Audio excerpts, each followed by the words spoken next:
reverendo Paulo Teixeira, secretário de Tradução e Publicações da SBB, bacharel em Teologia pela Escola Superior de Teologia do Instituto Concórdia de São Paulo, bacharel em Letras pela FEFELESH USP, especialista em Língua e Literatura Hebraica pela USP, especialista em Tradutologia e Administração Editorial pelo Summer Institute of Linguistics, University of Texas.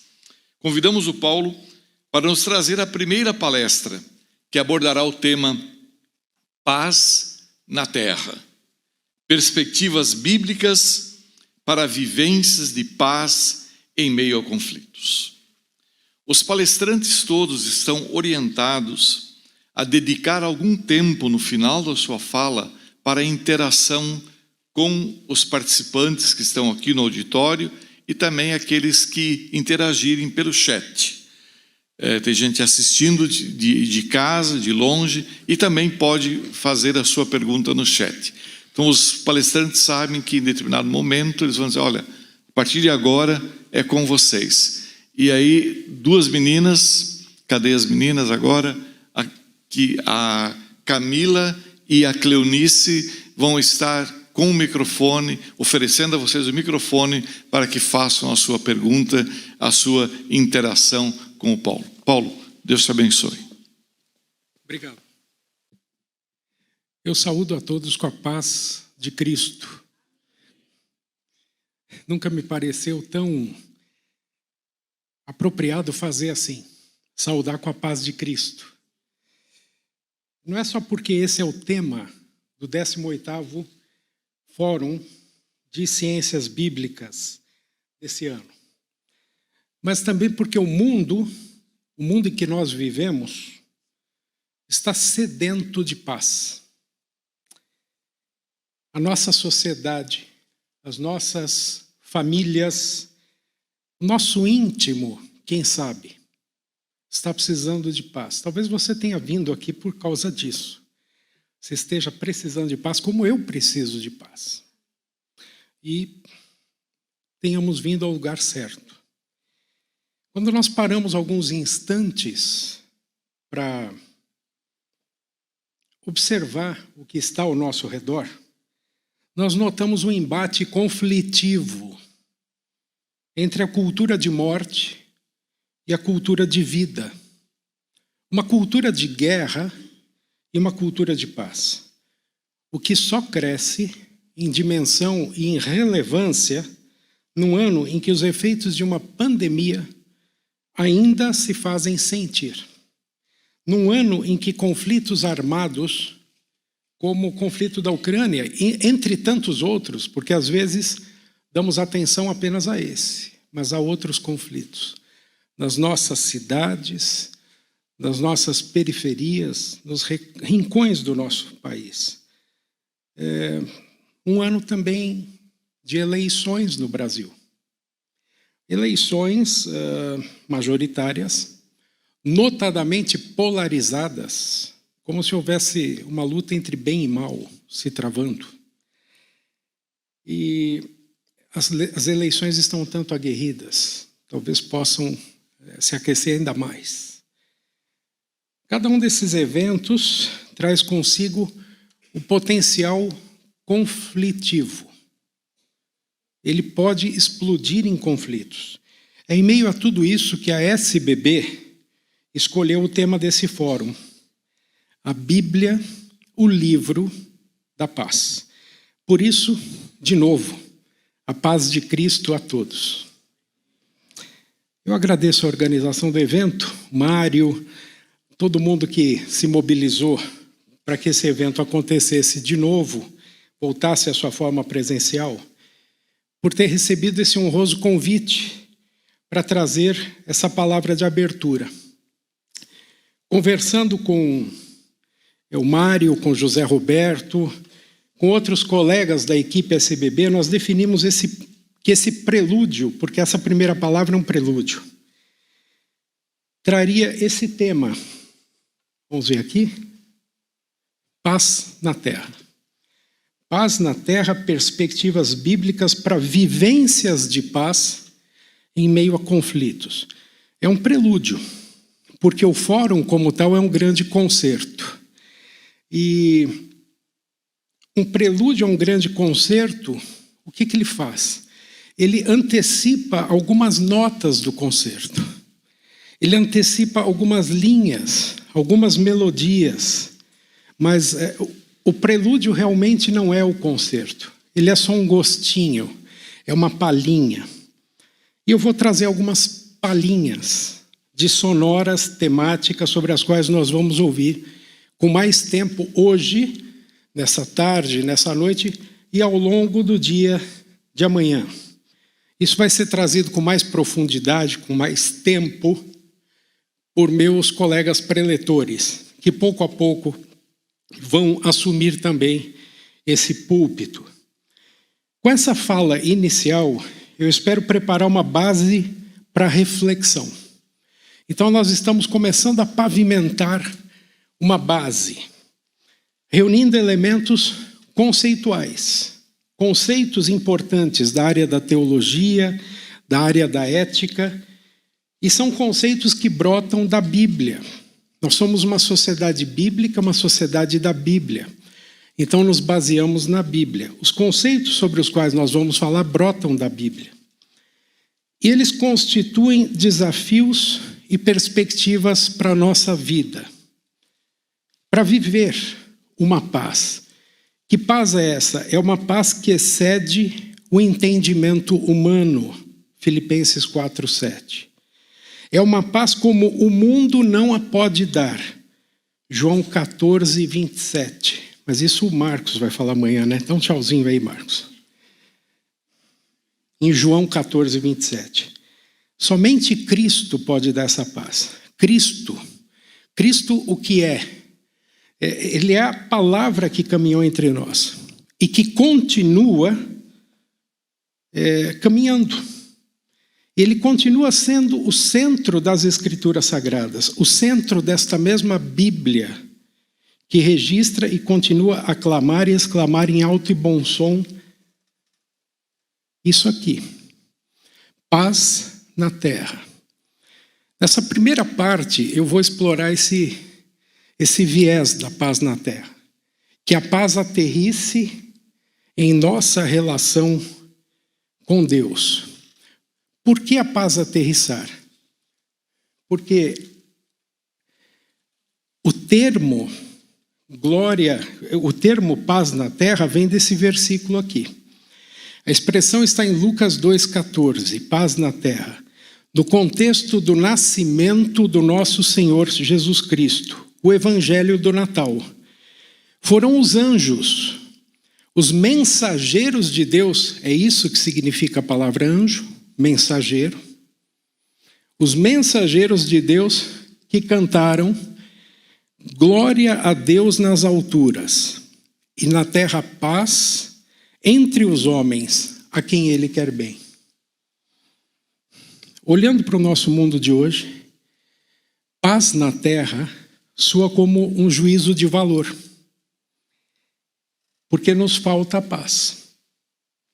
Sentindo o nosso coração inquieto e por vezes desalentado, paz na terra é uma oração que nós podemos fazer para que a paz ressuscite e se fortaleça em nós.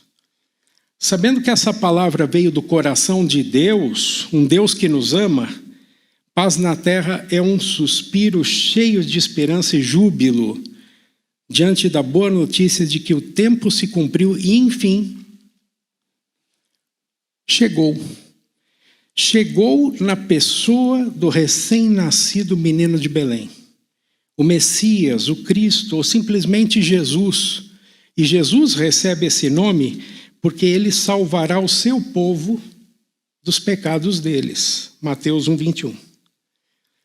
O evangelista João bem o coloca no capítulo 3, versículo 16, tão conhecido. Deus amou o mundo tanto que deu o seu filho. Deu o seu filho. Um tempo atrás eu escrevi um artigo na Ultimato, e o tema era assim, o Natal segundo João, era uma provocação, porque você sabe que João não traz o relato do Natal. Não traz a história, mas fala da encarnação de Jesus. E você encontra a encarnação de Jesus, a humanação de Jesus, em vários trechos. Um deles é João 3,16. Deus amou o mundo tanto que deu o seu Filho. Esse dar, na cena do Natal, é exatamente o que nós estamos vendo. O menino na manjedoura. Mas a vida de Jesus avança. E a sua missão também. Em Belém, a vida de Jesus, a sua missão está apenas começando.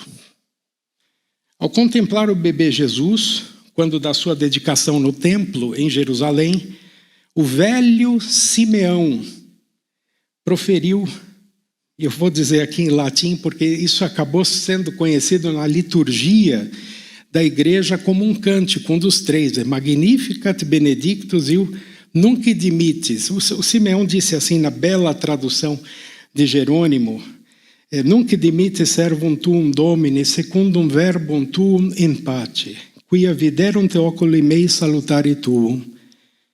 Agora despedes o teu servo, Senhor, segundo a tua palavra, em paz, porque os meus olhos viram a tua salvação. Lucas 2, 29 a 30. Logo em seguida, o mesmo Simeão se dirige a quem? A mãe de Jesus, Maria. E o Simeão diz para ela, quanto a você, uma espada atravessará ou uma espada traspassará a sua alma. Lucas 2, 35. Por que Simeão faz isso? No momento tão sublime da vida do menino Jesus, sua apresentação no templo, é que o Simeão enxerga profeticamente as próximas cenas da vida e obra de Jesus. Simeão vislumbra, assim por se dizer, como a paz anunciada pelos anjos vai aterrissar. Porque ela foi anunciada no céu, mas ela precisa descer aqui onde nós vivemos, que é a terra. O menino da manjedoura foi dado por Deus para que todo o que nele crer não morra, mas tenha vida eterna. E aí voltamos a João 3,16. Quem crê não morre. E por que não morre? Não morre porque o inocente vai morrer em lugar do devedor. E assim, o inocente Jesus morrendo no seu lugar e no meu lugar, está satisfeita a justiça divina e nós que cremos temos vida. Por isso, a cena do nascimento de Jesus sempre precisa ser colocada na perspectiva da sua crucificação. Se houve uma humanação, uma encarnação de Jesus, nós precisamos vê-la na perspectiva da obra redentora de Cristo.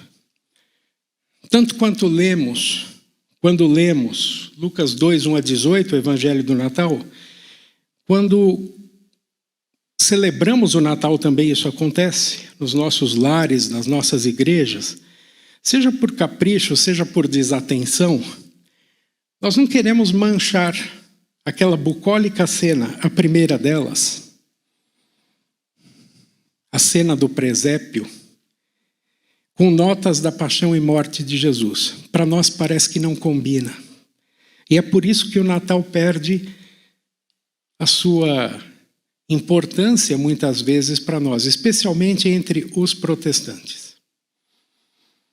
E aí nós conspurcamos, nós manchamos o Cristo e o Evangelho, dividindo como se a vida e a morte, desde a queda em pecado, não estivessem indelevelmente mescladas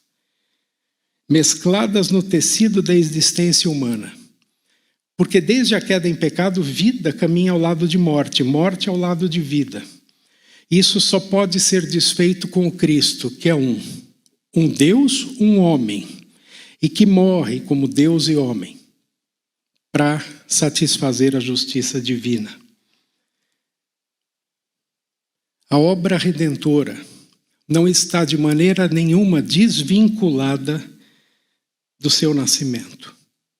A obra redentora começa exatamente na promessa antes do nascimento de Jesus.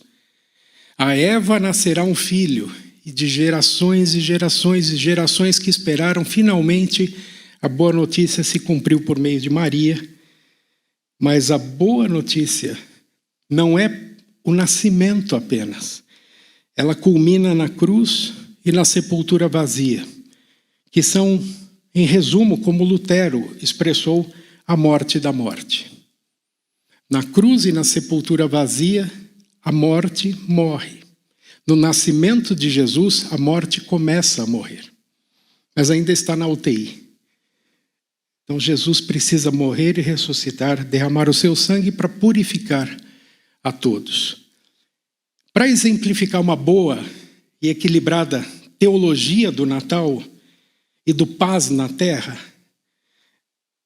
representada naquele contexto, eu tomo a liberdade de trazer aqui a nossa fala um músico, mas que também tem um coração de teólogo.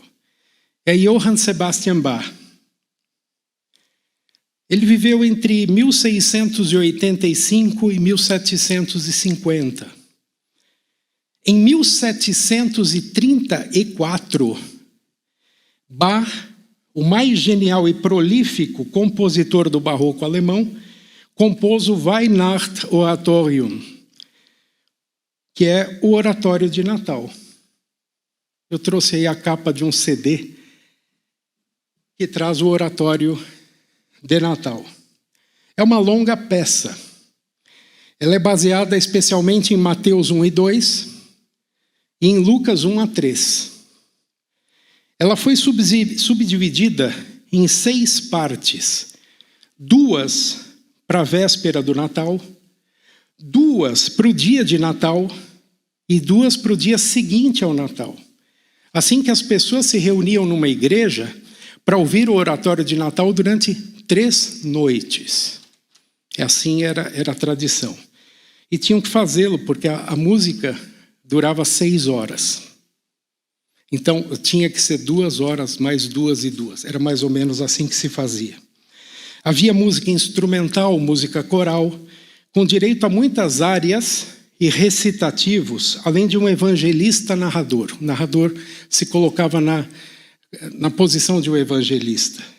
Nesse oratório de Natal, Bach usa poemas próprios, além de versos de Lutero e de poetas sacros alemães como Paul Gerhardt, 1607 a 1676. Entre as melodias usadas no Weihnachtsoratorium, Bach ousa, diríamos, incluir por 3 vezes uma melodia sua que já estava consagrada na Mateus Passion. A Mateus Passion é a paixão segundo Mateus, índice BWV 244. A Mateus Passion foi composta e executada por Bach anos antes, em 1727. 8 anos antes do oratório de Natal. A melodia que Bach inclui 3 vezes no oratório de Natal, mas com outra letra, é a da famosa O Haupt voll Blut und Wunden. Traduzindo livremente, ó cabeça cheia de sangue e feridas, que no inário luterano tem uma versão mais bonita, mais poética, diz assim: ó fronte ensanguentada, ferida pela dor. Um hino baseado especialmente em Isaías 53, que diz literalmente no verso 5: o castigo que nos traz a paz estava sobre ele e pelas suas feridas fomos sarados. Assim como Simeão, Bach antecipa para a cena do Natal notas da paixão e da morte de Jesus. Isso ressignifica o Natal, lhe dá mais importância, tira o Natal do folclore e o traz para a obra redentora de Jesus, o que é bíblico. Foi para isso que o Pai, por amor, deu o seu Filho ao mundo. Vou tocar um pedacinho da melodia da Ofronta Ensanguentada e pensem numa celebração de Natal, uma música assim.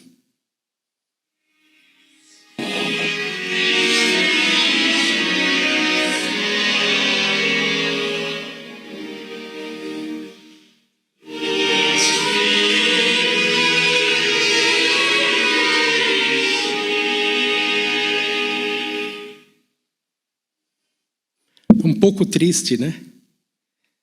Mas no nascimento de Jesus há tristeza também. Como no meio da nossa vida também há momentos tristes.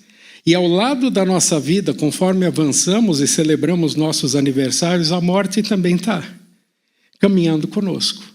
A questão é o que nós vamos encontrar lá no final, quem vai nos esperar no final dessa caminhada. Para isso foi, para que não tivéssemos uma surpresa desagradável, que Deus deu o seu Filho. A encarnação de Jesus remete não apenas ao Deus conosco, glorificado pelos anjos, adorado pelos pastores nas campinas de Belém, mas a encarnação de Jesus no Natal remete também ao Cordeiro de Deus que tira o pecado do mundo. João 29. Como João Batista tão bem o descreverá na cena do batismo no Jordão, unindo a teologia veterotestamentária do sacrifício com o derramar expiador do sangue de Cristo, em favor de todos os que, como você e eu, destituídos da glória de Deus, teriam como pagamento certo a morte. Não fosse Jesus ter cruzado a nossa história, nós teríamos a morte. Mas como ele entra na nossa história e se faz história no nosso coração, o nosso final não é a morte, é a vida. Por meio de Cristo, a restauração da glória de Deus e o desfrutar da paz são possíveis, são reais. Apegar-se a isso, nisso crer, é ser visto por Deus como justo, é ter a sua paz, como Paulo escreverá. Romanos 5:1, lembram-se? Justificados, pois, mediante a fé, temos paz com Deus, por meio do nosso Senhor Jesus Cristo. Assim que o ministério de Jesus não é outro senão restaurar esta paz perdida. Na Bíblia, pela boca dos anjos, pela boca de Simeão e na música de Bach, a encarnação e a expiação de Jesus caminham juntas, e ambas, encarnação e morte vicária de Jesus, concorrem para que haja paz na terra. Logo, paz em Lucas 2 é primeiramente a nova aliança no sangue do Cordeiro de Deus. Lucas 22:20, 1 Coríntios 11:25, que resulta em quitação de culpa, em reconciliação com Deus. Algo que apenas em Cristo e por meio de Cristo, por meio dele, podemos encontrar e ter. A segunda parte desse prelúdio é esta aqui. Primeiro, a paz aterrissou aqui na terra por meio do sacrifício de Cristo e nos reconecta com Deus. A segunda parte é isso, paz na terra. Será que cabe paz na terra? Precisamos de paz, não temos paz? Naquele contexto em que isso foi dito, parecia até não fazer muito sentido. Mas nós queremos que a paz aterrisse em nós e nos fortaleça para enfrentarmos qualquer situação. Se é a esta paz espiritual, se é a uma paz etérea que os anjos e Simeão se referiram, que implicações práticas e concretas isto traz para a vida rica et nunc, para a vida do aqui e do agora? Uma pessoa, por exemplo, passando por uma situação concreta, momento de depressão na vida, ou de grande ansiedade, ou de desemprego, ou de desilusão amorosa. O que essa mensagem? Olha, Jesus veio reconciliar você com Deus. Traz de paz para você. A pessoa na sua situação concreta não vai enxergar nada, não. Ela vai querer que Cristo se traduza de uma maneira mais concreta para ela. Mas depois nós vamos falar sobre isso. Se é uma paz ou um bem-estar meramente espiritual, que terra é esta em que essa paz vai se estabelecer? No mundo tão conturbado, algumas pessoas vão dizer de maneira triunfalista que essa paz só vai se implantar naquela terra, a terra prometida, o céu. Se ela é espiritual, as coisas espirituais estão lá. Podem aparentemente não ter nada a ver com a nossa realidade aqui. A vida eterna. E aí a mensagem dos anjos se torna uma mera profecia escatológica. Não que as profecias do fim dos tempos não sejam importantes, mas a paz na terra fica só para aquele momento? Será que é isso que os anjos quiseram? Não. Uma leitura mais cuidadosa das Escrituras, sobretudo dos Evangelhos, vai demonstrar que Jesus, durante o seu ministério, continua discorrendo sobre a paz. Ele continua falando da paz. Se a paz fosse uma coisa só para depois, Jesus não cuidaria disso nos seus sermões, nas suas parábolas. No Sermão do Monte, por exemplo, quando chama os discípulos para perto e vai ministrar às multidões, Jesus chama de felizes, bem-aventurados, os pacificadores, ou os da paz. O que terá um eco no final de Hebreus, quando se diz: procurem viver em paz com todos. Hebreus 12, 14. A paz com Cristo estimula a paz com o próximo. E aí está porque Jesus insistia em continuar falando de paz. Porque reconciliar-se com Deus, assim como amar a Deus, tem a ver com reconciliar-se com o próximo. Porque é mandamento de Deus também amar o próximo como a nós mesmos. As dimensões se cruzam sempre. E o que acontece espiritualmente tem que aterrissar e mudar os meus relacionamentos. A paz com Cristo estimula a paz com o próximo. E por isso, por si só, já é um contraponto relevante do cristianismo com relação a outras crenças do primeiro século. Isso é um dado do qual a gente não se apercebe às vezes. Mas nas religiões do primeiro século é muito comum o devoto de certa divindade cumprir o seu dever religioso com a divindade. E isso não ter nada a ver com as suas relações com o seu círculo impressivo. Ele diz: eu estou quites com Minerva, eu estou quites com Poseidon, e aí vai. Mas isso não muda, não torna a pessoa melhor, não torna a pessoa mais afável e cordial.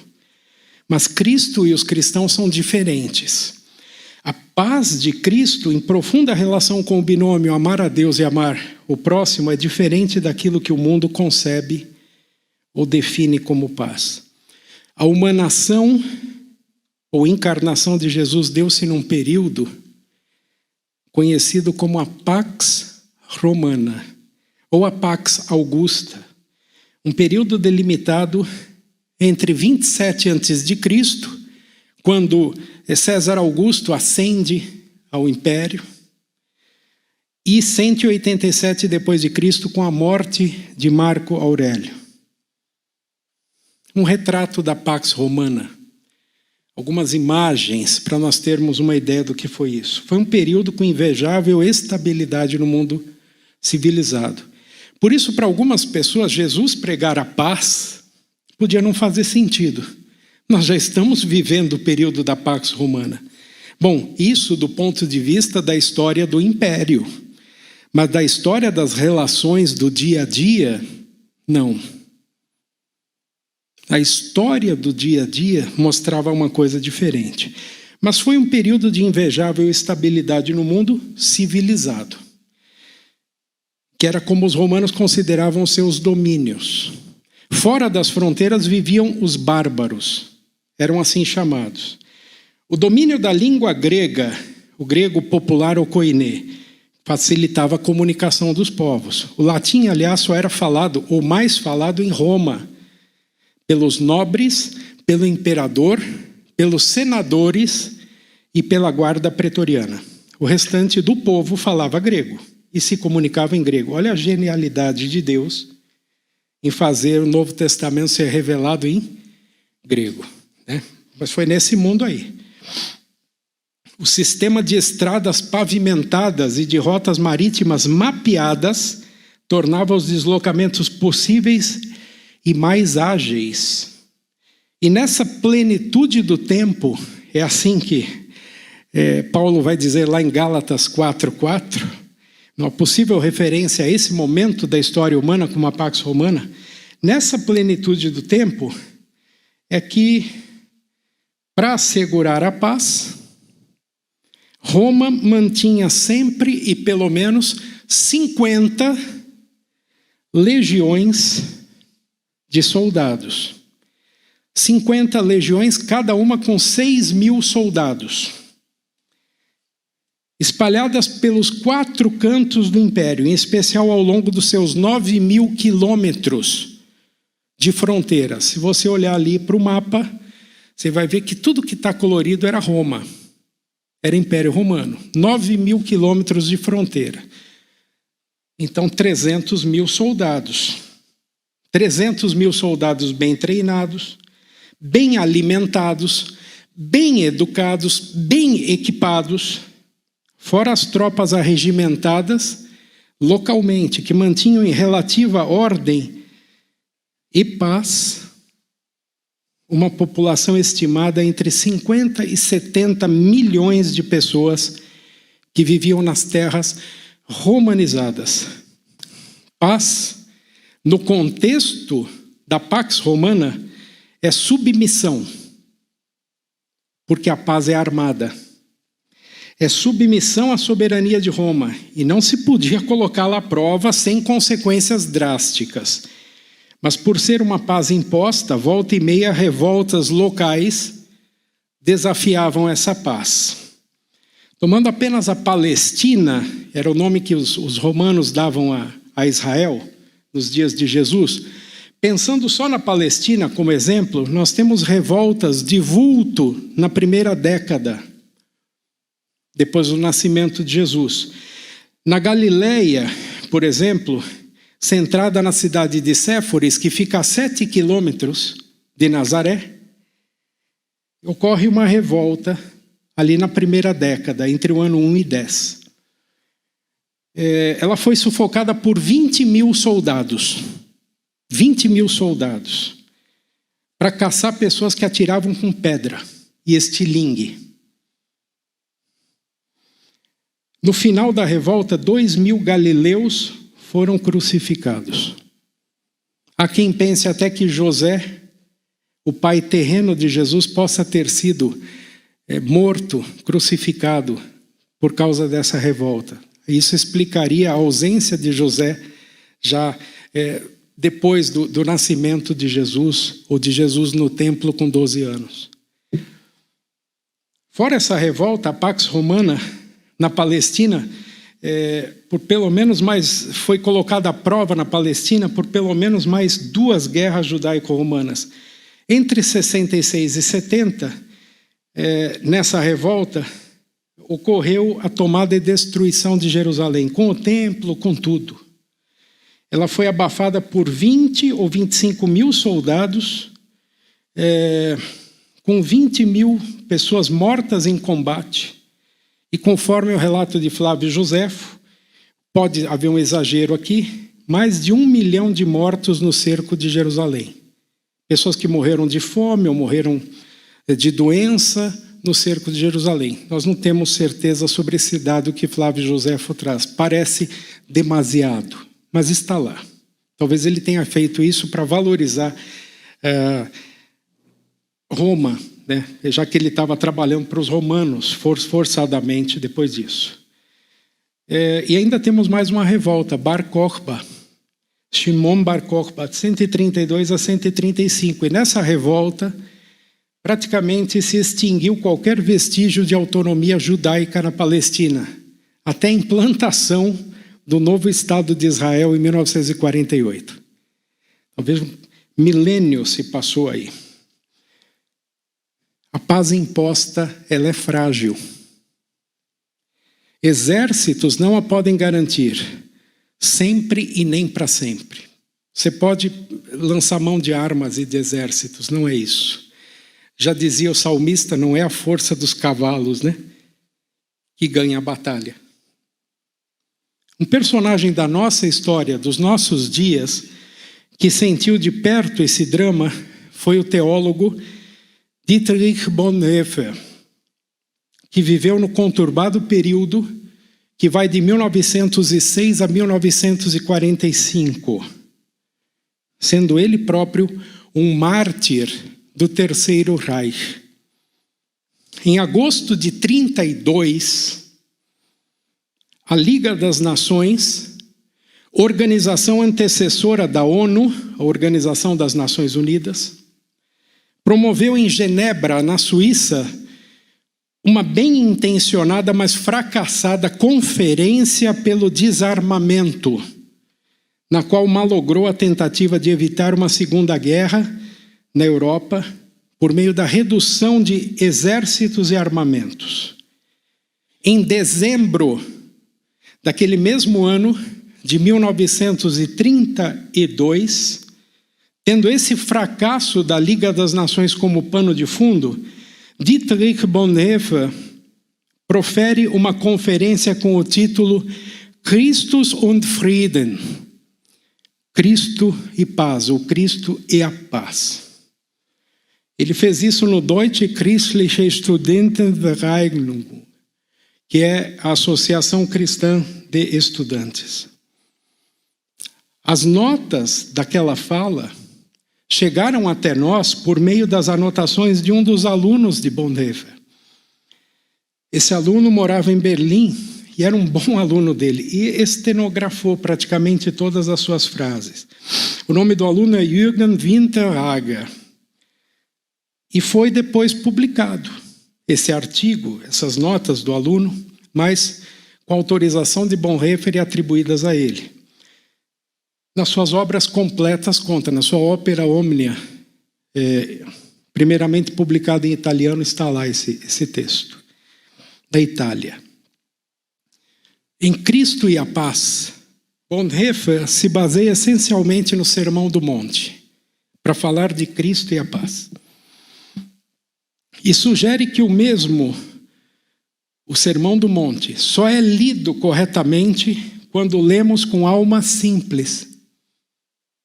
Se você for para o Sermão do Monte pensando assim, é um compêndio complexo de teologia, pode ser, mas serão os seus olhos. Você pode lê-lo de maneira simples, porque foi para os simples que ele foi pregado. Aqueles de quem Jesus se compadeceu como ovelhas que não tinham pastor. Então, segundo Bonhoeffer, é preciso ler com alma simples. Numa tradução que eu encontrei, achei muito boa, de Moisés Sbardelotto, publicada nesse ano, é muito recente, em Theologue Internet, eu destaco uns poucos trechos desse documento embrionário da teologia de Bonhoeffer. Nesse documento, se nós o lermos todo, e não vamos fazê-lo aqui agora, nós vamos encontrar, por exemplo, o conceito da graça barata. Para quem já leu Bonhoeffer, vai ver que ele vai desenvolver muito isso em outros escritos. conceitos e temas que ele vai desenvolver, por exemplo, na célebre Nachfolge, Discipulado, publicada em português e disponível, boa tradução. Acerca da fragilidade da paz imposta e da paz de Cristo no contexto do fracasso da reunião anti-armamentista de Genebra, o Bonhoeffer comenta o seguinte, e esse é o texto do Bonhoeffer, eu vou até virar aqui para a gente poder ir lendo. Imaginem esse homem frustrado porque o mundo não quis se desarmar. E ele escreve assim para os estudantes, ele fala para os estudantes. As autoridades humanas que tentaram estabelecer a paz sobre uma base política agora naufragaram novamente. Seria bom refletir sobre isso e não achar esse fato extraordinário demais, pois as instâncias terrenas são sempre produzidas por seres humanos e, portanto, não têm uma autoridade absoluta. Existe uma única autoridade que falou de modo vinculante sobre esses problemas, e se trata de Jesus Cristo. Então ele diz que quem tem direito a falar sobre paz é o Senhor da paz. Mário nos trouxe esse versículo de Tessalonicenses, que o Senhor da paz lhes dê sempre de todas as maneiras a paz. Temos que voltar para Cristo para falar de paz. E Bonhoeffer continua. Na realidade, Cristo não deu regras de conduta para todas as situações complicadas individuais que se apresentam na vida das pessoas, no nível político, econômico ou qualquer outro. Mas isso não significa que a mensagem de Jesus Cristo não diga nada de claro sobre os problemas que estão diante de nós. Para quem eu lê com alma simples o Sermão da Montanha, diz coisas absolutamente inequívocas. Então nós vamos caminhar um pouco com Bonhoeffer nisso que ele aprende do Sermão da Montanha. Para Cristo, o que importa não é mudar as condições desse mundo em nome da segurança e da tranquilidade. Menos ainda, devemos acreditar que podemos eliminar com tratados políticos aquele pecado público que são os horrores da guerra. Enquanto o mundo abrir mão de Deus, as guerras existirão. Você encontra aí o foco, a fonte da guerra, o afastamento de Deus. Isso vai ser um dado muito importante para o final dessa conferência.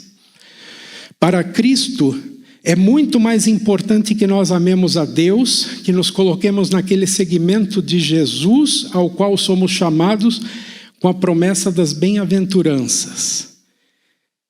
E que, fazendo isso, sejamos testemunhas da paz. Eu preciso ser testemunha da paz e para isso eu sou um agente de paz. Portanto, não há possibilidades humanas de estabelecer a paz, de organizá-la. Você por si só não consegue fazer isso, nem eu. Pelo contrário, tal tentativa humana por vias políticas pode representar justamente, mais uma vez, a dominação de um autocrata pode ser pecado. Não existe uma paz assegurada. O cristão pode apenas ousar a paz a partir da fé. Paz é tentativa, eu vou tentar. Eu creio em Deus, eu vou tentar. O cristão pode apenas ousar a paz a partir da fé. Não existe, portanto, nenhuma confraternização direta entre os seres humanos. Há apenas o fato de ir ao encontro do inimigo mediante oração dirigida ao Senhor por todos os povos. Se é possível eu dizer a alguém, eu sou teu amigo e você é meu amigo, e nós vamos enfrentar tudo juntos, houve uma mediação da paz de Cristo, para que isso seja relevante e duradouro, e correto e honesto. A nós cristãos é dirigida a palavra segundo o mandamento do amor. Acima de tudo, para que estejamos pessoalmente em paz com qualquer pessoa, assim como Cristo, quando pregava a paz à comunidade, exemplificando a paz com o irmão, com o próximo, com o samaritano. Sem estarmos nós nessa paz, não conseguimos pregar a paz aos outros. Eu imagino quantos de nós, pregadores, professores, ao falar de paz, nos recordamos de pazes que precisamos fazer, porque isso vem à consciência. E é preciso, para poder falar de paz, estar em paz. E essa paz começa com Cristo. E eu me dirijo a Ele e digo, me ajude. Eu preciso vencer essa inimizade. Portanto, quando tivermos que falar sobre as coisas relativas à paz, sempre teremos em mente que as relações entre dois povos têm uma profunda analogia com as relações entre duas pessoas individuais. As coisas que se contrapõem à paz são, em ambos os níveis, a ânsia de poder, o orgulho, o desejo de glória e de honra, a presunção e o sentimento de inferioridade, o medo das pessoas e depois a luta pelo espaço vital e pelo pão. Lebensraum, espaço vital, espaço de vida, era usado pela propaganda do Terceiro Reich, para dizer assim, a nação alemã perdeu território, precisa de mais território para viver. Então eu avanço contra a Polônia, eu avanço sobre a França, eu avanço sobre os Países Baixos, para que eu tenha meu Lebensraum, o meu espaço de vida garantido. Mas você vê, as brigas pessoais ocasionam, os mesmos motivos ocasionam brigas entre as nações também. Paz com quem?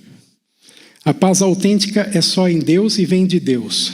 Essa paz nos é dada com Cristo, ou seja, a paz está indissoluvelmente ligada ao Evangelho. E aqui encerram as palavras de Bonhoeffer. O artigo é bem maior e eu tive que fazer saltos. Mas você vai lá para theology.internet e você vai encontrar esse artigo. Num domínio da Unicinos, do Rio Grande do Sul. Uma bela tradução de Moisés Esbardelotto, publicado agora em maio.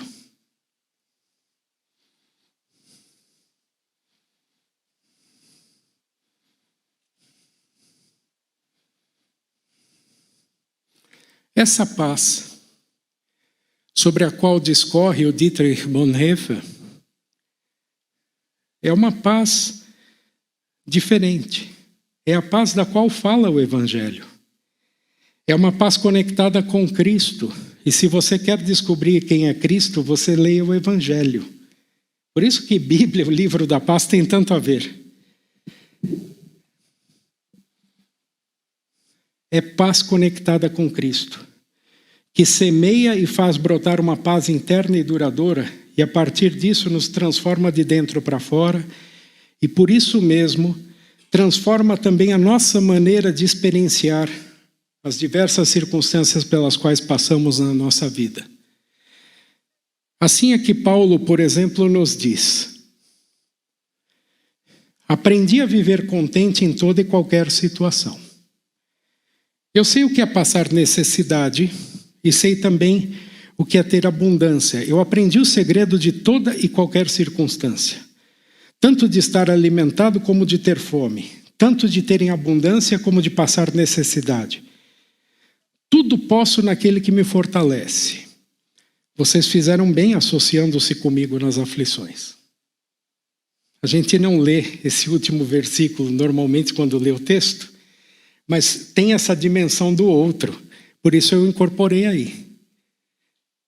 Agora, um detalhe, se você é bom observador, você vai notar que essa perícope, esse texto, não traz, nem no grego e nem na tradução, a palavrinha Irene, paz.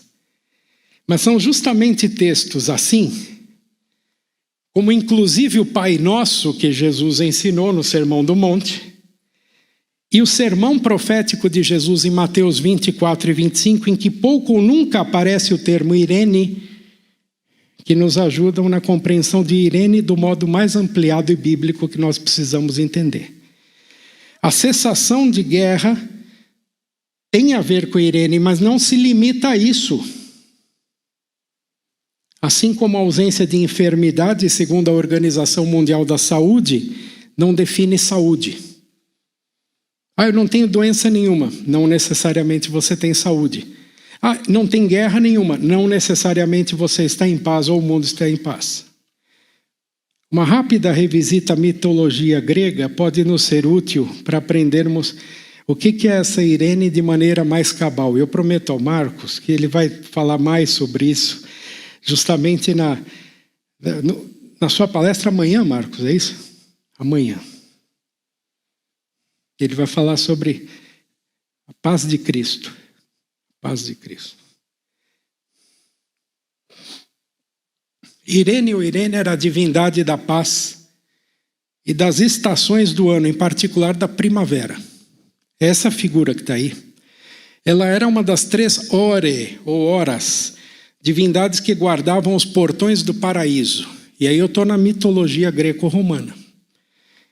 As suas irmãs eram Eunômia, a boa ordem, e Dike, ou Dice, a justiça. Irene tem uma conexão filológica com Eiar, Iarinos, a palavra grega para primavera. Na Grécia Antiga, a segunda metade da primavera, abril, maio, eram os meses em que tradicionalmente as guerras eram travadas. Daí se oferecerem, no momento em que a paz era mais frágil, orações e sacrifícios a Irene, na primavera, para que Pólemos, a guerra, como Hesíodo fala na Teogonia, não sobreviesse e não rompesse a estabilidade da natureza e o bem-estar das pessoas. A paz, enfim. Irene nos traz essa imagem. Não pode ter guerra, tem que haver estabilidade. Então, cultuava-se Irene para que Pólemos não viesse e tirasse a estabilidade. E também a comida, a fartura. Há mais um detalhe sobre a Irene mitológica que pode constituir uma ponte entre o grego Irene e o termo Shalom da Bíblia hebraica. Mas sobre Shalom, o Edson, dá um tchauzinho aí. Dr. Edson de Faria Francisco, nosso grande amigo do Antigo Testamento Interlinear, produzindo léxico agora. Ele vai falar sobre Shalom. Existe uma ponte entre Irene e Shalom. Nos braços de Irene, chamada de Pax pelos romanos, ela traz uma cornucópia. Cornucópia é isso aí. É um chifre da abundância. E tem umas histórias. Zeus, quando era menino, arrancou o chifre de uma cabrinha e desse chifre brotavam dádivas e dádivas e dádivas que não acabavam mais. Quanto mais você tirava, mais coisa vinha. Comida, por exemplo. Essa é a cornucópia. Então a Irene carrega no seu braço a cornucópia. Mas ela carrega também um menino, um infante. E esse é Pluto. E Pluto, na mitologia, é a divindade da riqueza, da opulência, do muito dinheiro. Assim, na mitologia, Irene se aproximava de Shalom da Bíblia hebraica, cuja raiz do verbo leshalem remete a encher, completar, planificar, ter em abundância. O Edson já fez assim, eu fiquei feliz. Irene e Shalom, como diversas traduções bíblicas já o demonstram, articulam conceitos como paz. Você pode traduzir Irene e Shalom como paz, mas você pode traduzir também como segurança, como abundância, como bem-estar, como tranquilidade, algo que modernamente nós chamaríamos de realização ou felicidade. E que com a vida transformada por Cristo pode ser encontrado mesmo em meio aos conflitos, como Paulo o coloca no texto de Filipenses, como há pouco mencionado, e que na NTLH, na nova tradução na linguagem de hoje, se traduz assim: com a força que Cristo me dá, eu posso enfrentar qualquer situação. Paz aqui é algo não imposto, mas um dom recebido de Deus, e como tal transformador e motivador, que dirige o nosso olhar para a esperança mesmo em meio às dificuldades. Sim, com a paz que Cristo me dá, eu posso enfrentar qualquer situação. Assim que na próxima vez que você ler a Bíblia, procure encontrar vivências de paz, mesmo que a palavra paz não esteja ali escrita. A concordância nos prega uma peça às vezes, né? Você vai na concordância, eu quero pregar sobre paz, eu quero ensinar sobre paz. A paz não está necessariamente naqueles textos onde a palavra aparece. Está nas ações, nas atitudes e em outros ensinos, como na nossa vida. Nós estamos chegando aqui à terceira e última parte da nossa conferência, para você também respirar. Paz na terra, que a paz aterrisse por meio de nós, na vida de quem mais precisa. Uma vez que o Evangelho mudou a nossa vida, nós recebemos o privilégio de ser o Cristo para alguém. Isso é de Lutero. Cada cristão é o Cristo de alguém. Cada cristão é o Cristo do outro. Na condição de embaixadores de Cristo, nós atendemos o outro em suas carências, em suas necessidades, como se estivéssemos atendendo o próprio Jesus. Mateus 25, 31 a 46, do discurso escatológico. Assim como a fome, na visão de Frei Beto, também a carência de paz é polissêmica, é multifacetada. Há muitos tipos de fomes, há muitas carências de paz. E a paz precisa ser ministrada daquele jeito que a pessoa está mais necessitada naquele momento. Tive fome e vocês me deram comida. Tive frio, vocês me aqueceram com roupas. Estive preso, estive enfermo, vocês vieram me visitar. Suprir essas necessidades é nutrir a paz. É viver a paz, fazendo a paz aterrissar no mundo. O sermão profético de Jesus, aliás, é o fundamento e a motivação para os programas bíblicos de impacto social da SBB. Note, não é programa social com conteúdo bíblico, não. É um programa bíblico de impacto social. Por que programa bíblico? Porque ele foi desenhado, se quiser entender assim, pelo próprio Senhor Jesus no seu sermão escatológico. Se Jesus diz que se eu vou visitar o preso, eu estou visitando Jesus, eu vou visitar o preso. E eu vou fazer a palavra de paz chegar a ele.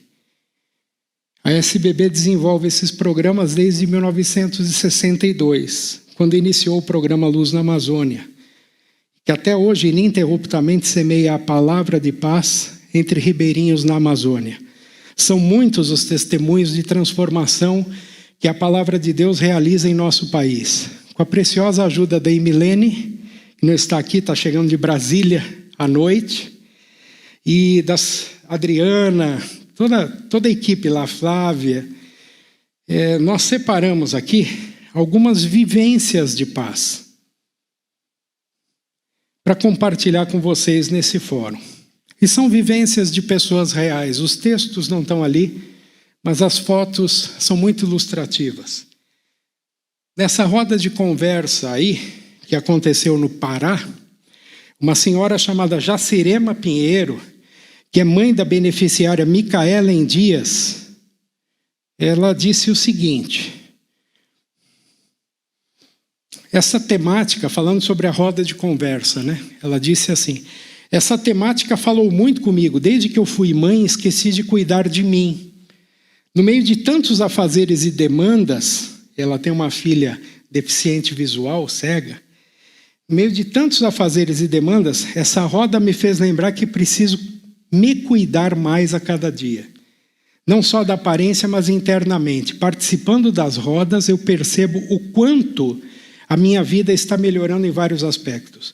Eu não imaginava que a Bíblia traria orientações de como me cuidar mais.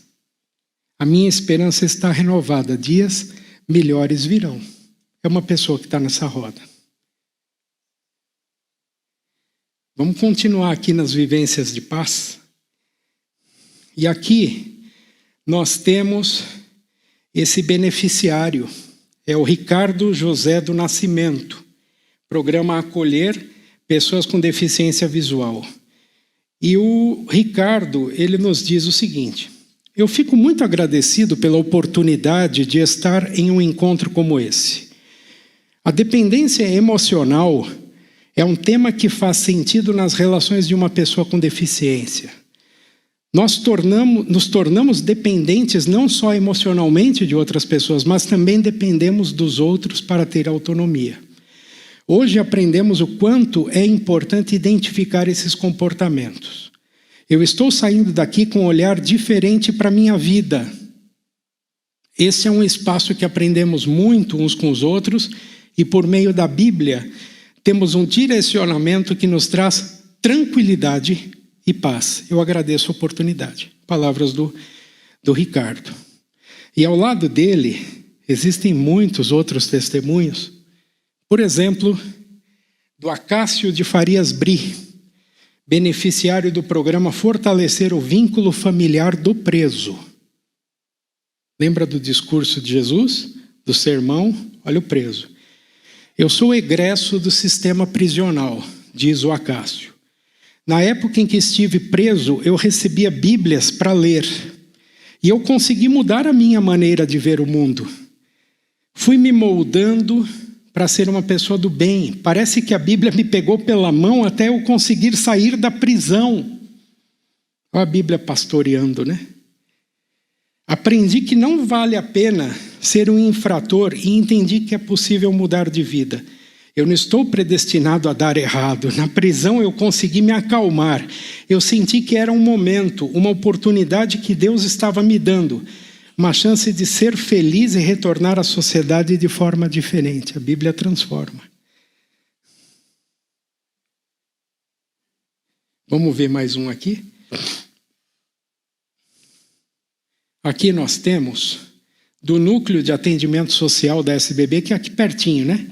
1 quilômetro, nem isso, aqui pertinho. Essa senhora aqui, ela é a Serafina, Dona Serafina Maria de Jesus. Olha que coisa bonita que ela conta. Eu cheguei ao núcleo muito triste, muito angustiada. Eu sempre fui maltratada e esquecida nos lugares em que eu passei. Imaginei que aqui seria da mesma forma. Quando eu fui atendida, tudo foi diferente. Eu senti meu coração transbordar de alegria, pois eu me senti acolhida. Se você fizer uma visita ao núcleo, você vai se sentir assim mesmo, acolhido. Eu senti que algo diferente havia nesse lugar. Eu sempre fui uma pessoa sem conhecimento, sem ter acesso a nada. Eu me casei muito nova, sofria violência doméstica. Devido a isso, eu tinha vergonha de todo mundo. Eu não tinha vontade de me arrumar. Além disso, eu tive uma perda muito grande, que só em pensar eu choro. Eu perdi uma filha de 9 meses devido a um acidente de moto. Eu perdi uma filha há 9 meses, devido a um acidente de moto. Ela tinha só 19 anos. Eu perdi a vontade de viver. A minha filha era tudo para mim. Mas depois de conhecer o núcleo e as pessoas que me acompanham, eu me sinto melhor. Toda vez que passo aqui, eu recebo uma palavra de esperança. Eu nunca tinha lido a Bíblia.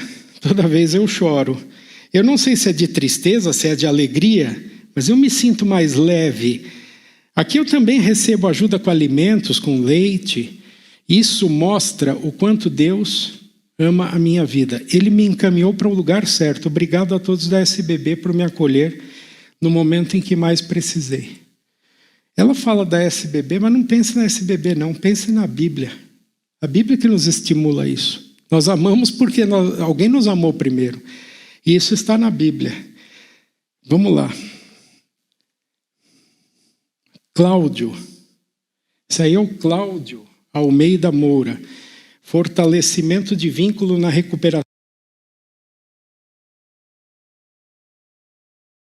Criança, porém não coloquei em prática os ensinamentos da Bíblia. Eu me arrependo porque se eu tivesse seguido, não teria me perdido. Eu fiz muita coisa errada. Hoje a Bíblia é o meu manual de vida, o meu alimento espiritual que me guia, me caminha no caminho da salvação. Eu aplico os ensinamentos que estudo todos os dias, me esforçando para viver de acordo com o que está escrito. A minha maneira de viver mudou. A minha maneira de pensar também foi transformada e o meu comportamento mudou radicalmente. Não preciso de drogas para ser feliz. Eu não sou mais escravo.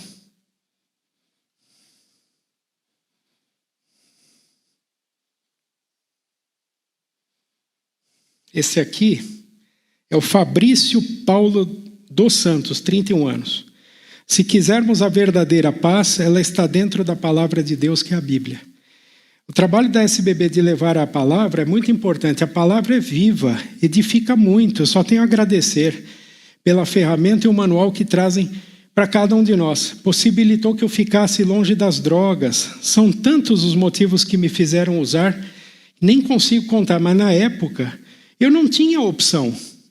Eu queria fugir dos meus problemas, mas a droga me levou para o abismo. Hoje, eu me sinto resgatado.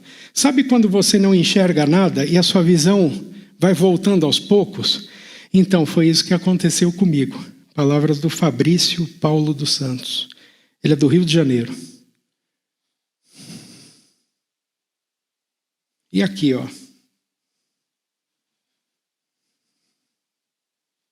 Fátima, familiar dos beneficiados Miguel e Bianca do núcleo da SBB aqui de Barueri. Eu e a minha família começamos a participar das atividades oferecidas pelo núcleo da SBB. Foi um grande marco. Foi lá, durante as atividades, que eu recebi uma linda Bíblia da SBB. Fiquei muito feliz com o presente, me trouxe um ânimo diferente, porque eu estava desanimada com alguns problemas da vida. Então comecei a ler esse livro com uma linguagem fácil, que eu nunca tinha lido. Meus filhos conseguiram entender sobre me respeitar. Eles são adolescentes, é difícil entender algumas coisas. Antes, quando eu não tinha a Bíblia, eu me sentia muito agitada, com dificuldades para resolver problemas da vida. Depois que eu comecei a ler a Bíblia, percebi que não adianta eu gritar, bater, me punir para resolver as coisas. Aprendi sobre como me acalmar durante os períodos problemáticos. Quando eu não faço a leitura da Bíblia, eu sinto falta. E está aí ela com os filhos. É uma vivência de paz. E aí nós teríamos outros testemunhos. A Adriana falou para mim, você vai deixar algum de lado? Eu disse, olha, são tantos. E é só para você ficar assim curioso.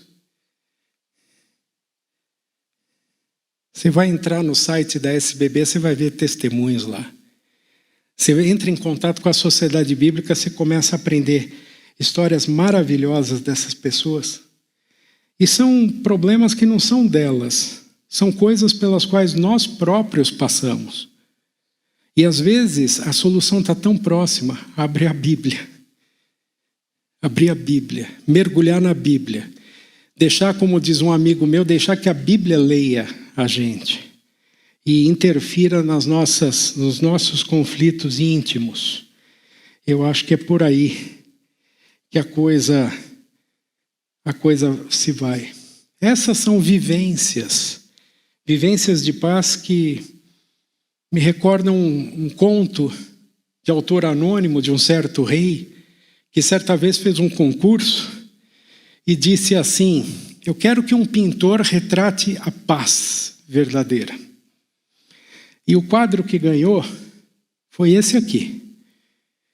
Alguém tinha pintado lá uma bela flor, outro tinha feito um belo passarinho no seu ninho. Esse fez um passarinho no ninho, mas colocou na beira de uma cachoeira. Que doido esse passarinho, né?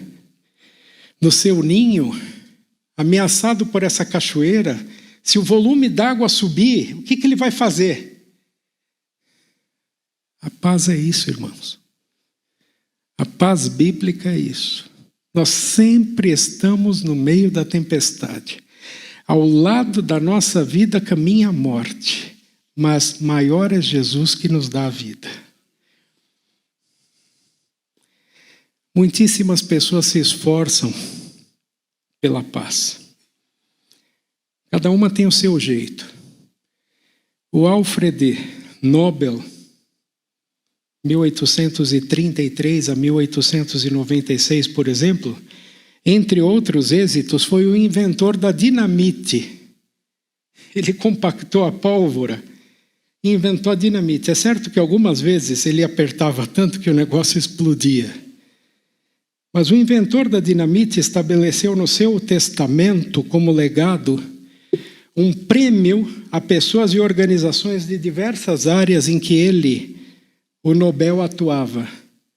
Assim que nasceu o Prêmio Nobel de Química, de Física, de Medicina, de Literatura, e também um tal Prêmio Nobel da Paz. Esse último tem como símbolo uma pombinha. É essa pombinha aqui. Ela veio exatamente de lá do Prêmio Nobel da Paz, da casa do Prêmio Nobel da Paz. Só que é uma pomba solta. Eu coloquei a pomba do Prêmio Nobel da Paz num lugar que me parece que faz sentido. do lado ou em cima de uma Bíblia. Porque eu não posso falar de paz desvinculado da Bíblia. Desde 1901, o Prêmio Nobel da Paz é outorgado ininterruptamente, 1 ou 2 anos só que falhou. Recebe esse prêmio quem, na opinião dos 5 conselheiros noruegueses, determinados no testamento de Nobel, pessoas que se empenham pela paz, pela diminuição de exércitos e armas, que promovam congressos e iniciativas de paz. Tantos quantos receberam o Prêmio Nobel da Paz nunca viram a paz completa se realizando nesse mundo. Mesmo assim, eu penso que a iniciativa de Alfred Nobel tenha valido a pena, para demonstrar que a paz é uma opus impromptu, é uma obra inacabada, é uma coisa em construção, como esse prelúdio dessa conferência tão importante, que é o Fórum de Ciências Bíblicas. Para Agostinho de Hipona, 354 a 430, paz é tranquilitas ordinis, ou seja, tranquilidade ou estabilidade da ordem. Paz é tranquilidade da ordem. Agostinho refere-se à sua experiência pessoal de paz. Os seres humanos vivem de maneira desordenada, de maneira instável. Desde a queda em pecado, o pecado original é assim. Não existe estabilidade.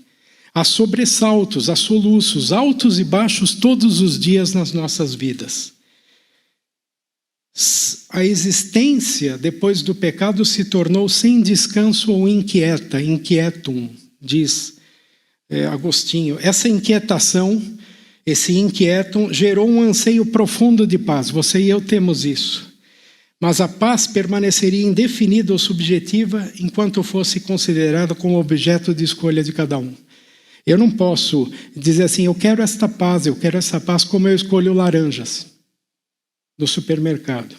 Se cada um escolhesse a sua paz, o mundo seria difícil. Agostinho sugere então que se busque a paz em Deus, porque Ele é a fonte da paz, Ele é o Senhor da paz que pode nos dar a paz. Ele consegue mesclar paz com amor, porque só com amor é possível viver em paz com seres tão conturbados e tão complexos como nós. Agostinho sugere que se busque a Deus e se descubra nele o amor, um amor sem medida, que se traduz no envio e no sacrifício do seu Filho unigênito Jesus Cristo, para restaurar a ordem e aliviar a inquietação com a sua presença salvífica, que transforma a nossa relação com Deus e com o semelhante. É tão urgente que o mundo em conflito volte para Deus na sua palavra, que não sem motivo. Agostinho de Hipona abre as suas confissões, o primeiro livro da cultura ocidental a ser escrito corajosamente em primeira pessoa. Ele assume, as confissões são minhas. E ele começa o seu livro dizendo, Cor nostrum inquietum est donc requiescat in te. Nosso coração está inquieto, até que encontre descanso em ti. Ele está falando com Deus, é para Deus que ele escreve as confissões. Como a sonhada felicidade plena não acontece de uma vez, senão ao longo da vida, assim também se dá com a paz. Até que a justiça e a paz se abracem e o leão volte a pastar com o cordeiro, vamos vivendo de paz em paz. Eu estou parafraseando de fé em fé de Paulo, mas nós vamos vivendo de paz em paz, deixando que Deus nos sustente com a sua paz, que excede todo o nosso entendimento humano ao longo da caminhada. Lá no início desse prelúdio e dessa conferência, Deus usou anjos como mensageiros da paz. Hoje, Deus conta conosco para que uma cultura de paz se encarne na nossa realidade cotidiana. Que este fórum nos sirva como um momento de contemplar a paz e de semeá-la. A paz de Cristo esteja conosco e nos acompanhe, para que no que depender de nós, haja paz na terra. Amém. Muito obrigado.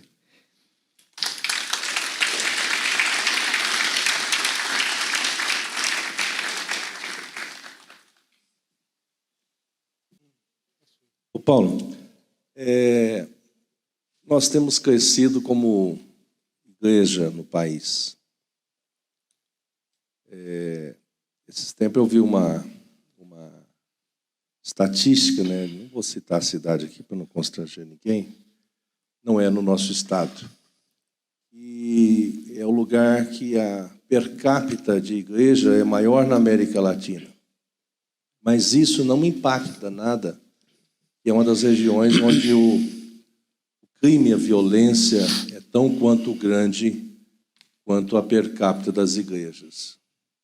A gente não entendeu nada do Evangelho em termos de proclamar e efetivar e propiciar e sermos esse Cristo tipificado em nós para que a gente possa ensejar essa paz nos outros e gerar transformação. Pastor, muito obrigado do senhor lembrar disso. Me veio à mente, durante a sua fala, a missão da SBB, que é semear a palavra que transforma vidas. Mas nós associamos isso, às vezes, a um slogan com 3 partes. Nós dizemos para as pessoas: leia a Bíblia, viva a Bíblia e compartilhe a Bíblia. Eu acho que ler está pouco, podia ser mais. E se não podia ser mais, tem que ser melhor, porque daí nós vamos ser não apenas ouvintes, mas também praticantes. Nós vamos viver a Bíblia. E vivendo a Bíblia, ela naturalmente já está compartilhada. Quando nós vamos para Atos dos Apóstolos, você se lembra disso? Vejam como se amam. Vejam como eles se amam. Eu acho que nos falta refletir um pouco sobre esses 3 aspectos: ler, viver e compartilhar. Que a sua luz brilhe para que o seu Pai que está no céu seja glorificado. Mateus 5,16. Muito obrigado. Boa tarde. Pastor, eu estive em Roma e caminhei a Via Ápia inteira até o centro de Roma. Eu queria fazer qual a colocação que você vê, como você falou do monte, que a pregação, através do que você falou do teólogo, que falou sobre a questão da simplicidade, né, dentro do Evangelho, como você vê a socialização e o desenvolvimento econômico das nações. Nas nações que são mais desenvolvidas, nós podemos observar a capacidade de guerra, a capacidade de intervenção econômica, a capacidade de fazer povos mais simples sofrer, né, com restrições econômicas, de alimentos. Como é que você colocaria essa situação entre desenvolvimento econômico e dentro da socialização e do Evangelho? Eu acho que há perspectivas de paz que também precisam transformar, a partir da leitura bíblica bem fundamentada, os nossos líderes, os líderes das nações. Os líderes foram crianças um dia. E que valores os pais lhes ensinaram, as escolas incutiram neles. Depois que eles se tornam grandes e já estão com a cabeça formada, é muito mais difícil trazê-los para vivências de paz ou valores bíblicos. Eu acho que a gente precisaria, antes que eles chegassem a ser, como é que se diz, Bidens e Putins e tantos outros que nós temos no mundo, incutir, ou como a gente diz, né, alcançá-los com a Bíblia, não, dar-lhes a oportunidade de conhecer esse Senhor da paz. E o Senhor da paz, evidentemente que às vezes tem os seus exércitos, né?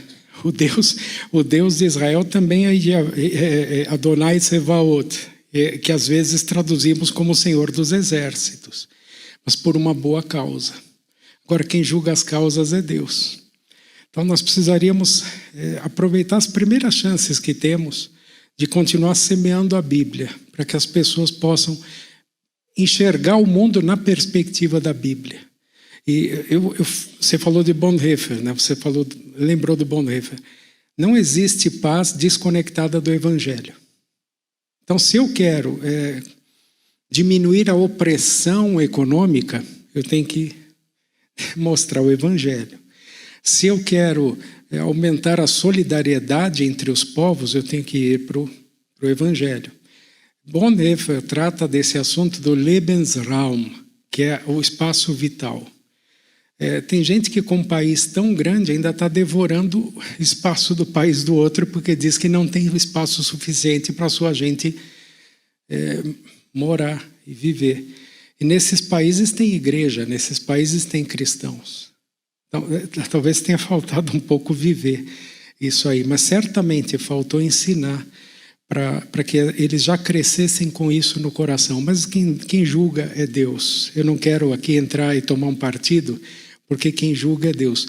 Quando se pergunta para a sociedade bíblica, o Ernie está aqui e pode testemunhar isso. De que lado a sociedade bíblica está? Está do lado da Bíblia. E então que bandeira vocês vão levantar? Nós só temos uma bandeira, leia a Bíblia. Nós dizemos, leia a Bíblia. Tire suas conclusões. Deus ilumine você na sua leitura.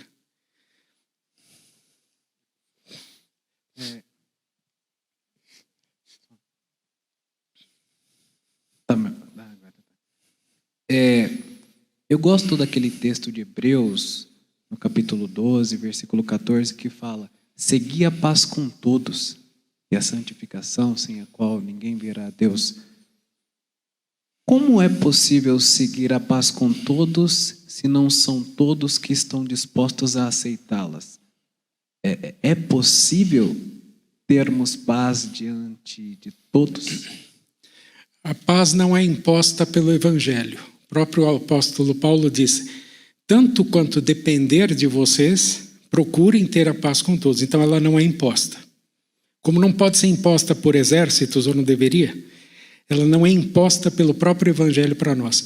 Podemos até nos defender. Agora, como é possível? Não pense no possível, pense no que Cristo nos mandou, no que Deus nos mandou na sua palavra. Deus nos diz muito claramente na sua palavra: ama o teu próximo como a ti mesmo. Ama o teu próximo. Mas eu não sei como me amar. Mas ama o teu próximo. Dá um jeito, descobre. Só é possível fazer isso com Cristo ao meu lado. E se o reino mora dentro de mim, Cristo está dentro de mim, a minha relação com todos, tanto quanto possível, vai ser pacífica, mesmo com aquele que não quer. E quem sabe Deus esteja me usando como instrumento para trazer mais alguém para o reino. É isso.